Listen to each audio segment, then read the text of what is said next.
요한복음 18장 26절부터 27절까지 말씀 우리 한 목소리로 봉독하겠습니다. 대제사장의 종 하나는 베드로에게 귀를 잘린 사람의 친척이라. 이르되 내가 그 사람과 함께 동산에 있는 것을 내가 보지 아니하였느냐. 이에 베드로가 또 부인하니 곧 닭이 울더라. 아멘. 배신과 용서라는 제목으로 함께 말씀의 은혜를 나누도록 하겠습니다. 여러분 혹시 누군가에게 배신 당해본 적 있으신가요? 믿었던 누군가에게 배신을 당하면 큰 충격과 혼란을 경험하게 됩니다. 깊은 슬픔과 상실감을 느낌과 동시에 내가 뭘 잘못했을까라는 이런 생각에 빠지면서 자존감이 낮아질 수도 있을 것입니다. 다시는 누구도 믿을 수 없을 것 같은 고립감의 인간관계를 피하게 되고요. 또 관계를 회복하고 다시 신뢰를 쌓는 것이 결코 쉽지 않을 것입니다. 이처럼 세상에는 많은 배신이 존재를 합니다. 작게는 가까운 지인이나 가족들에게 그렇게 기대하고 마음을 주었던 것과 다르게 뒤통수를 치고 나의 험담을 한다라는 것을 알게 되었을 때에 큰 배신감을 느끼게 될 것입니다. 혹은 직장이나 사회에서 개인적인 이익을 위해 회사나 또 동료들을 배신하는 경우들이 있고요. 크게는 이제 정치적으로나 또 경제적으로 많은 지지자들 그리고 투자자들을 배신하여서 큰 문제를 일으키거나 많은 사람들에게 피해를 끼치는 일들이 종종 일어나기도 합니다. 그런데 여러분, 이 세상에서요 가장 크게 그리고 가장 많은 배신을 당하신 분은 누구실까요? 다름 아닌 우리 하나님이십니다.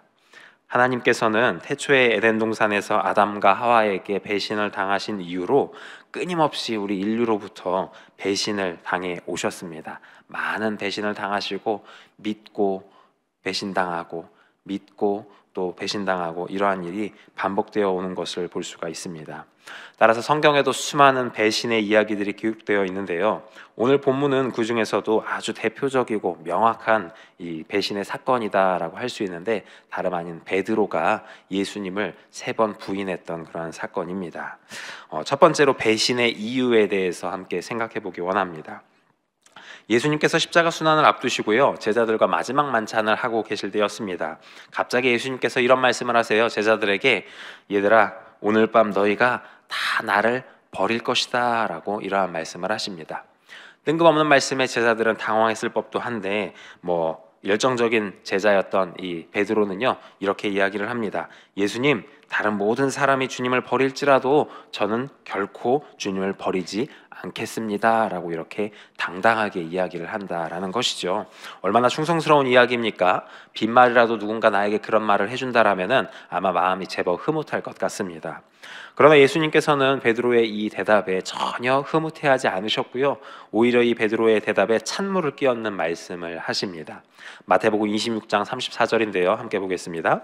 예수께서 이르시되 내가 진실로 내게 이르노니 오늘 밤 닭 울기 전에 내가 3번 나를 부인하리라. 아멘. 예수님께서 말씀하시죠. 네가 나를 결코 떠나지 않겠다라고 이렇게 장담하지만 너는 오늘 밤 닭이 울기 전에 3번 나를 부인할 것이다 라고 이렇게 말씀하셨다라는 것입니다. 그러자 베드로는 제가 주님과 함께 죽을지언정 주님을 결코 부인하지 않겠습니다 라고 다시 한 번 더 이렇게 장담하면서 이야기를 했고요, 또 함께 있던 모든 제자들도 그와 같이 말하였다라고 기록하고 있습니다. 여러분, 그러나 사람의 말이라는 것이요 얼마나 덧없고 무의미한 것인지 모르겠습니다. 목숨을 걸겠다라는 이 당찬 포부가 얼마 지나지 않아서 급변하는 상황에 완전히 사라져 버렸기 때문입니다. 예수님은 제자들과의 만찬을 마치시고요, 겟세마네 동산에 오르셔서 기도를 하셨습니다. 그리고 그때에 역시 예수님의 배신자인 유다에 의하여서 대제사장들과 백성의 장로들에게 파송된 큰 무리가 칼과 멍치를 들고서 예수님을 붙잡으러 나오고 있었습니다. 순식간에 예수님은 붙잡히셨고요, 공회 앞에 서게 되셨습니다. 제자들은 뿔뿔이 흩어지게 되었습니다. 바리새인들은 예수님을 재판하면서 얼굴에 침을 뱉기도 하고 주먹으로 치고 또 손으로 때리기까지 하였습니다. 이 모습을 멀리서 지켜보던 제자들은 아주 당황스러웠을 것입니다. 자신들이 알고 또 믿고 따르던 예수님은 능력이 많으신 분 아니겠습니까?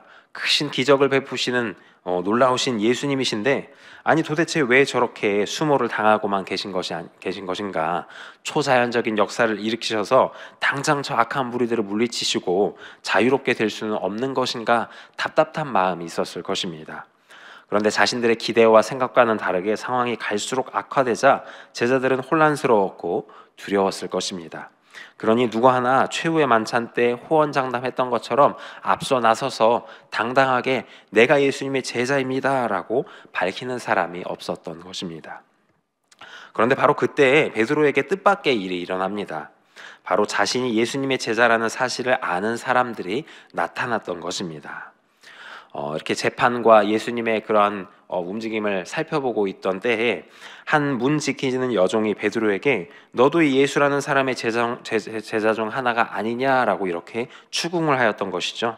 그러자 베드로는 나는 아닙니다, 자신은 아니다라고 이렇게 부인하면서 무리와 함께 추위를 피하기 위해서 불을 쬐러 나아갔습니다.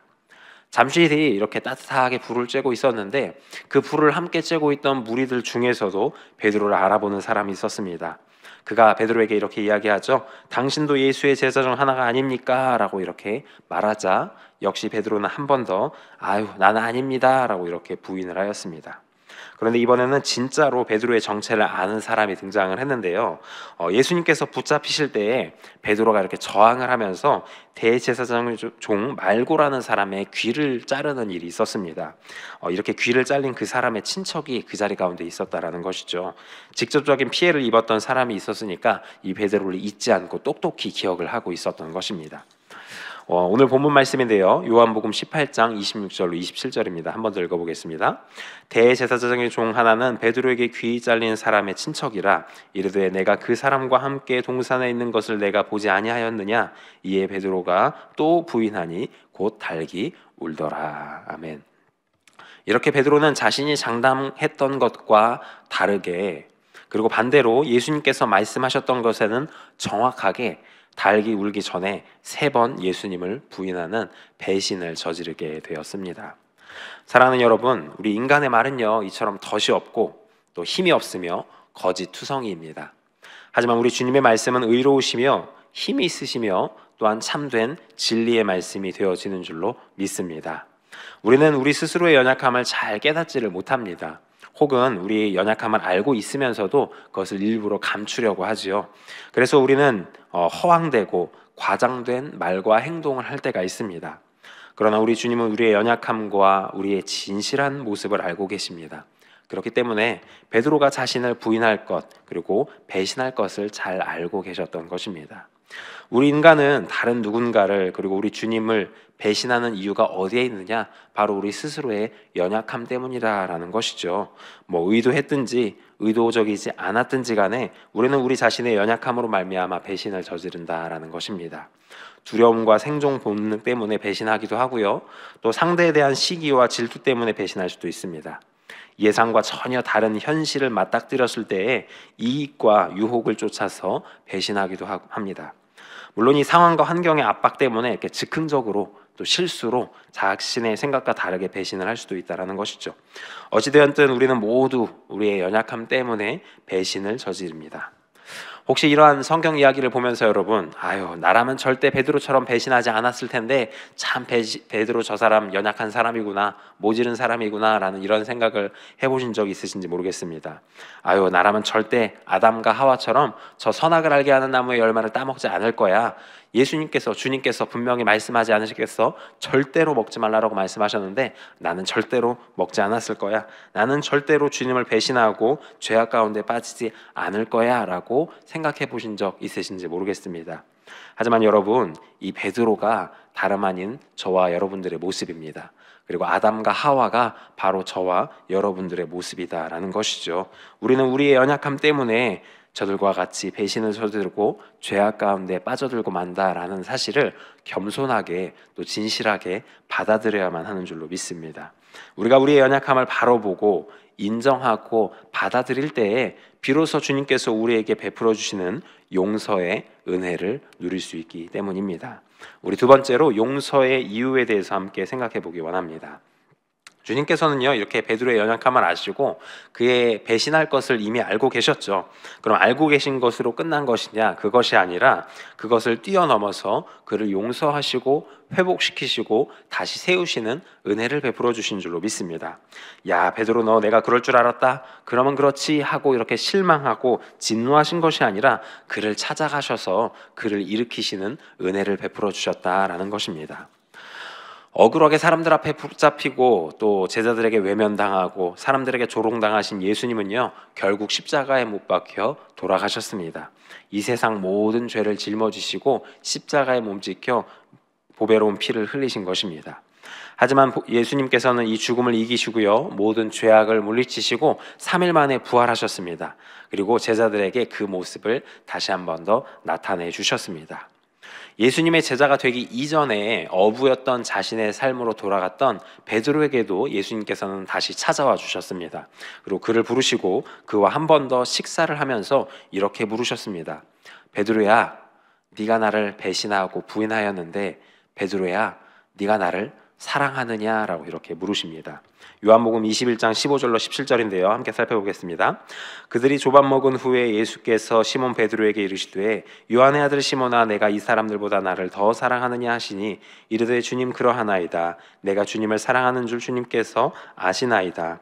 이르시되 내 어린 양을 먹이라 하시고 또 두 번째 이르시되 요한의 아들 시몬아, 내가 나를 사랑하느냐 하시니 이르되 주님 그러하나이다. 내가 주님을 사랑하는 줄 주님께서 아시나이다. 이르시되 내 양을 치라 하시고 세 번째 이르시되 요한의 아들 시몬아, 내가 나를 사랑하느냐 하시니 주께서 세 번째 내가 나를 사랑하느냐 하심으로 베드로가 근신하여 이르되 주님 모든 것을 아시오매 내가 주님을 사랑하는 줄을 주님께서 아시나이다.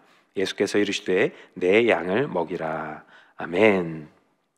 베드로야, 내가 나를 사랑하느냐? 이렇게 주님께서 3번 물으셨습니다.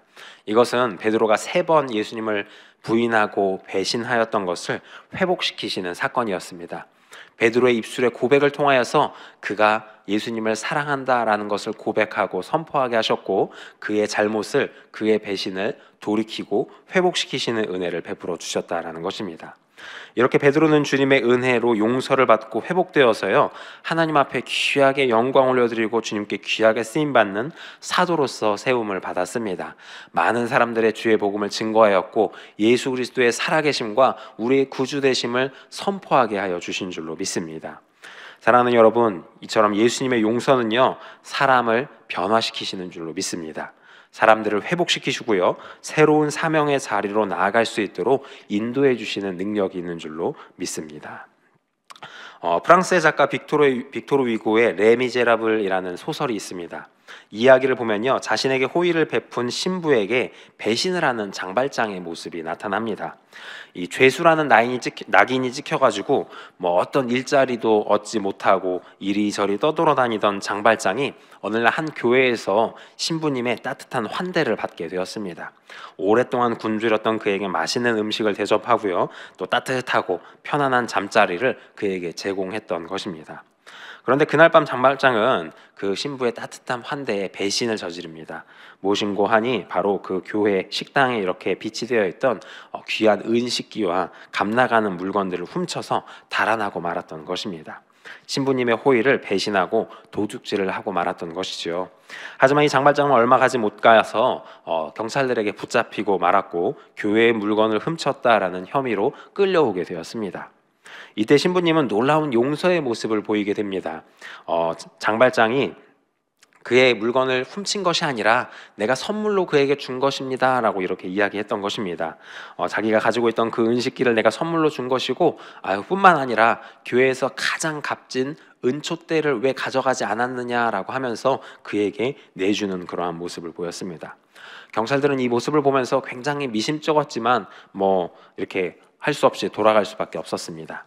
이 모습을 보면서 장발장은 큰 충격을 받게 됩니다. 이전까지는 늘 죄인이라는 낙인이 찍혀서 사람들에게 외면당하고 손가락질 당해왔는데 자신에게 따뜻한 호의를 베풀 뿐만 아니라 다시 한 번 더 도둑질을 일삼았던 자기에게 용서라는 은혜를 베풀어 주었기 때문입니다. 이 사건을 통하여서 장발장은 완전히 다른 사람이 됩니다. 이제 많은 사람들을 돕고 선한 영향력을 끼치는 인물로 변화되게 되었다라고 이 소설에서는 이야기를 하고 있습니다. 그런데 이 소설에는요, 이 신부님과 같이 용서를 베푸고 사랑으로 장발장을 붙드는 그러한 인물이 아니라 완전히 상반된 인물이 등장하는데요, 바로 자베르라고 하는 경찰이 등장을 합니다.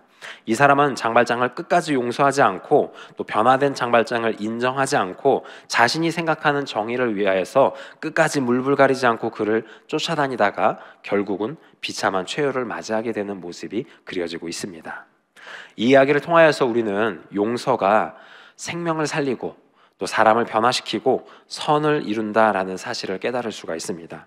그리고 반대로 용서하지 않으면 결국 그 끝이 모두가 비참하게 된다라는 교훈을 준다라는 것입니다. 사랑하는 여러분, 주님께서는 세상 그 누구보다도 많은 배신을 당하셨지만 그때마다 용서 은혜를 베풀어 주셨습니다. 왜냐하면 이 용서를 통하여서 놀라운 회복과 변화의 역사가 나타나기를 기대하셨기 때문입니다. 베드로를 용서하신 주님께서 오늘 저와 여러분들을 용서하고 계신 줄로 믿습니다. 우리가 알고 지은 죄, 모르고 지은 죄, 또 이전에 지었던 죄, 지금 저지르고 있는 크고 작은 실수들 역시 주님께서는 모두 알고 계시며 우리를 용서하기 원하신다라는 것입니다. 그리고 그 용서의 은혜를 통하여서 우리 역시 변화되어서 우리도 변화된 모습을 통하여서 주님의 사랑을 본받고 그 은혜와 사랑을 전하고 나누고 흘려보내는 복의 근원이요 축복의 통로 되기를 원하시는 줄로 믿습니다. 주님께서 우리를 용서하셨듯이 우리 또한 다른 누군가에게 그러한 용서의 은혜를 베풀기 원한다라는 것입니다. 마태복음 18장을 보면요, 10,000달란트 빚진 자에 대한 이야기가 나타납니다. 어떤 임금이 결산하던 때에 10,000달란트 빚진 자가 있어 그 사람을 데려오라 명하였습니다. 그가 갚을 것이 없다라고 이렇게 이야기하자 그의 몸과 아내와 자식들과 그의 모든 소유를 팔아서 갚게 하도록 하여라라고 이렇게 명령하였습니다.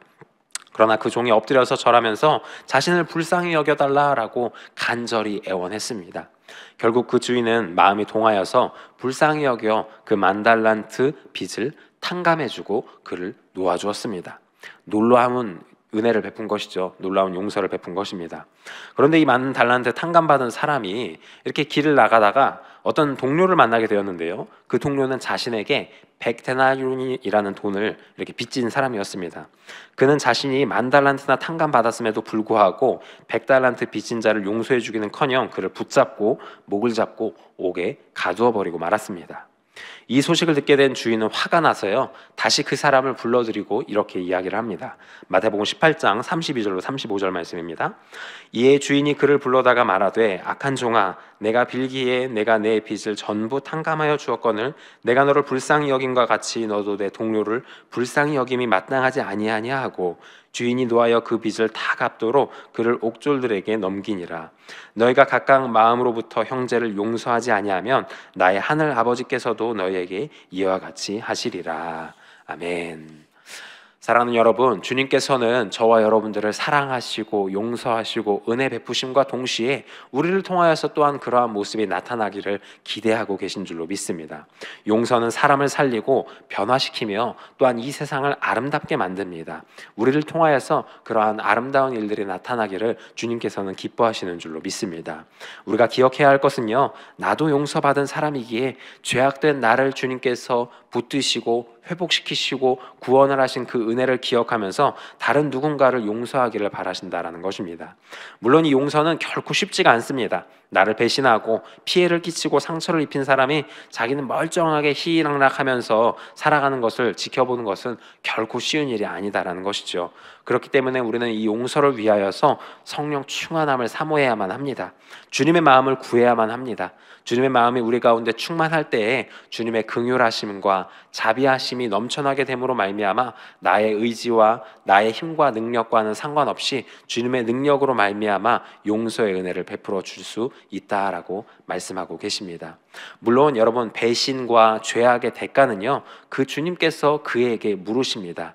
그 모든 심판의 역사는 주님의 손에 달려있기 때문에 우리는 그저 주님의 선하심과 공의로우심을 의지하면서 용서의 은혜를 베풀어야만 한다는 것입니다. 우리 빌립보서 2장 1절로 5절까지 말씀 함께 살펴보겠습니다. 시작. 그러므로 그리스도 안에 무슨 권면이나 사랑의 무슨 위로나 성령의 무슨 교제나 긍휼이나 자비가 있거든 마음을 같이하여 같은 사랑을 가지고 뜻을 합하며 한 마음을 품어 아무 일에든지 다툼이나 허영으로 하지 말고 오직 겸손한 마음으로 각각 자기보다 남을 낮게 여기고 각각 자기 일을 돌볼 뿐더러 또한 각각 다른 사람의 일을 돌보아 나의 기쁨을 충만하게 하라. 너희 안에 이 마음을 품으라. 곧 그리스도 예수의 마음이니. 아멘. 그리스도 예수의 마음으로 우리 마음 가운데 충만하면요, 우리는 겸손함으로 주님 기뻐하시는 일을 감당할 수 있는 줄로 믿습니다. 나보다 남을 더 낮게 여기며 당신이 옳습니다. 당신이 나보다 더 옳습니다. 나보다 남을 더 낮게 여기며 주님께서 기뻐하시는 사랑의 모습을 온전히 이루어 나아갈 수 있는 줄로 믿습니다. 오늘 내가 주님 앞에 베드로와 같은 배신자가 된 것 같은 깊은 좌절감 가운데 빠져 있는 분이 계십니까? 더욱 주의 일에 힘쓰지 못하여서 또 충성도에 순종하지 못하여서 괴로워하고 있는 분이 계십니까? 주님께서는 이미 저와 여러분들을 용서하신 줄로 믿습니다. 주님의 은혜 가운데 굳건히 바로 서서 담대히 승리하며 나아가는 저와 여러분 되기를 주님의 이름으로 축원합니다. 혹은 누군가 나에게 큰 실망과 배신감을 안겨주어서 슬퍼하고 있는 분이 계십니까? 우리 죄를 건지시고 우리를 용서하신 주님의 은혜와 사랑을 기억하면서 그 사랑을 본받아서 오늘 한번 하나님께서 기뻐하시는 뜻을 따라 용서하는 저와 여러분 되기를 주님의 이름으로 축원합니다. 주님께서는 다 알고 계시며 그의 뜻대로 갚아주실 줄로 믿습니다. 예수님의 사랑으로 서로가 서로를 용서하고 세상을 아름답게 나아가는 저와 여러분 되기를 주님의 이름으로 간절히 축원합니다. 함께 기도하겠습니다. 좋으신 아버지 하나님, 이 시간 연약하고 또 죄인된 저희들을 불러주시어서 존귀한 주의 자녀 삼아주시옵고 마음껏 주님을 예배하며 또 이 시간 우리를 예배하신 진리와 생명의 말씀을 나누게 하여 주시오니 감사합니다.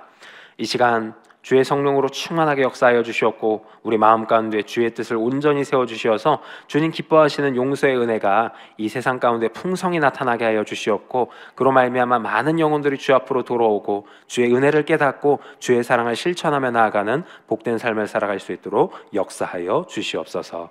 감사합니다. 이 모든 말씀 우리 주 되신 예수님의 이름으로 기도드립니다. 아멘. 하늘에 계신 우리 아버지여, 이름이 거룩히 여김을 받으시오며 나라가 임하시오며 뜻이 하늘에서 이루어진 것 같이 땅에서도 이루어지이다.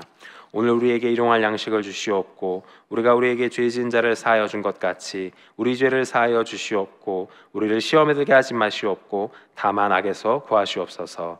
나라와 권세와 영광이 아버지께 영원히 있사옵나이다. 아멘. 할렐루야. 주님께 영광의 박수를 드리겠습니다.